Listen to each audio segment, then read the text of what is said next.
This is video number 3 on electric flux. Numericals ही करेंगे इसमें भी हम। एक इंटरेस्टिंग न्यूमेरिकल है, उसको देखेंगे अभी। लास्ट टाइम जो न्यूमेरिकल किया था लगभग उसी के कॉन्सेप्ट पे ये बेस्ड है। आपका और ज़्यादा कॉन्सेप्ट बिल्ड करना है मुझे किस चीज़ को लेके, एरिया वेक्टर को लेके, उसी पे देखेंगे। अब ये देखो, आप लास्ट न्यूमेरिकल के साथ इसको कंपेयर ज़रूर करना। If you remember, last time मैंने आपको बोला था कि जो रिंग है आपकी, या ये जो डिस्क है आपकी, जिसमें से इलेक्ट्रिक लाइंस ऑफ फोर्स मुझे कैलकुलेट करनी है, मींस मुझे फ्लक्स कैलकुलेट करना है, इलेक्ट्रिक फ्लक्स कैलकुलेट करना है। मोर ऑफ द टाइम्स हम इलेक्ट्रिक फ्लक्स को ना ऐसे ई से भी रिप्रेजेंट करते हैं, क्योंकि आगे जाके हमारा मैग्नेटिक फ्लक्स भी आएगा, वहाँ पर हम एम लिखेंगे। अभी तक हमने पढ़ा नहीं है, इसलिए हमें ई और एम लिखने की ज़रूरत नहीं पड़ी, लेकिन आगे जाके ये इंपॉर्टेंट हो जाएगा हमारे लिए। आप देखना ज़रा, इसमें क्या करेंगे हम। इसमें हम देखेंगे, पहली बात ये मुझे बताओ कि जो एरिया है यहाँ पे, यानी कि ये जो डिस्क है यहाँ पे, ये किस किस प्लेन में है, ये किस प्लेन में है, उसके बारे में बात करनी है हमने। देखना, ये किस प्लेन में है, ये XY प्लेन में है।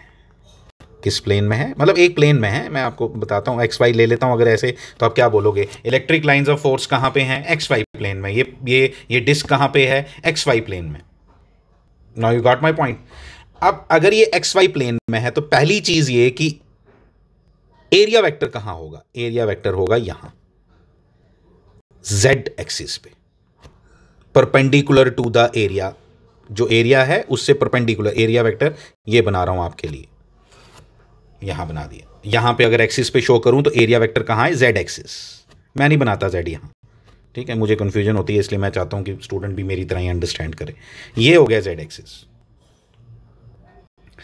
अब यहां पे Z एक्सिस जब मैंने बनाई, तो Z एक्सिस बनाते ही मुझे पता चला, और लाइंस कहां हैं, लाइंस XY प्लेन में।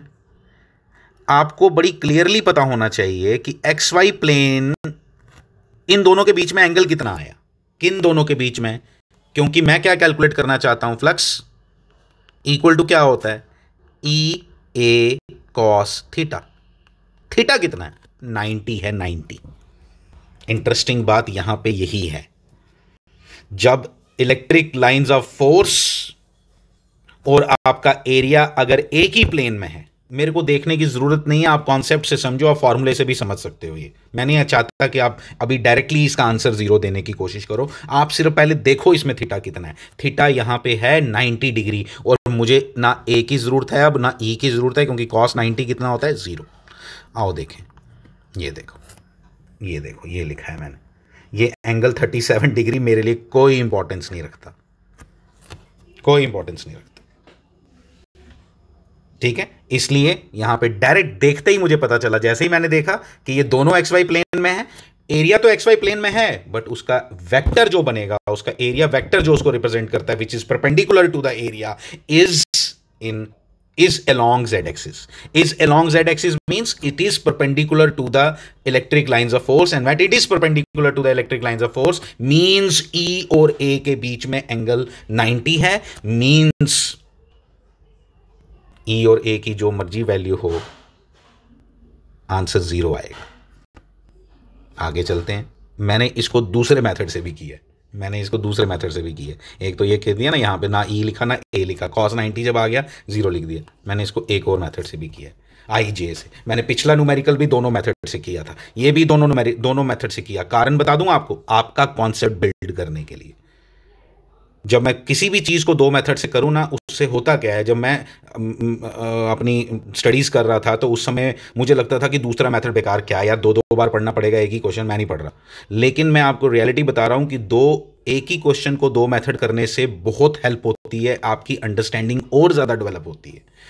हम यहाँ पे क्या कर रहे हैं, हम अपनी अंडरस्टैंडिंग डेवलप कर रहे हैं, हम क्वेश्चन नहीं कर रहे हैं, हम अपनी अंडरस्टैंडिंग डेवलप कर रहे हैं। वेक्टर्स बार बार आ रहे हैं, बार बार वेक्टर्स के खेल के बिना कोई खेल नहीं है, इसलिए उस पे हमारा होल्ड होना बहुत इंपॉर्टेंट है। फिर से अगर आप देखो, मैंने इस बार ई की वैल्यू ये लिख दी, ये मैंने पहले भी लिखी थी, इस बार भी ई हमने चेंज किया ही नहीं है। मैंने चेंज किया है, वही डिस्क ली है, लेकिन पिछली बार मैंने बोला था आपको बैंगल को खड़ा कर दो एक्स एक्सिस पे, इस बार मैंने हॉरिजॉन्टल रखा हुआ है। उसी बैंगल को पिछली बार मैंने आपको बोला कि अपने पेज के कहां रखो, अपने पेज के परपेंडिकुलर रखो। ये वाली कहां है, ये लटा दी है, हॉरिजॉन्टल प्लेस कर दिया उसी बैंगल को। जब उसी बैंगल को हॉरिजॉन्टल प्लेस कर दिया तो अब मुझे बताओ उसका एरिया वेक्टर कहाँ आएगा। बीच सेंटर में पेन रख दो, आपको दिख जाएगा एरिया वेक्टर। उस बैंगल के सेंटर में पेन रख दो, आपको एरिया वेक्टर दिख गया। अब वो जो सेंटर में पेन आपने रखा, तो अब बताओ क्या वो एक्स वाई प्लेन के परपेंडिकुलर है या नहीं। अब वो एक्स वाई प्लेन के परपेंडिकुलर है, इसलिए मैंने देखो क्या लिखा है, एक्स वाई प्लेन के परपेंडिकुलर जेड एक्सिस। इसलिए एरिया वेक्टर को कैसे लिखा, इसलिए लिखा कि एरिया वेक्टर आपको लिखना आए।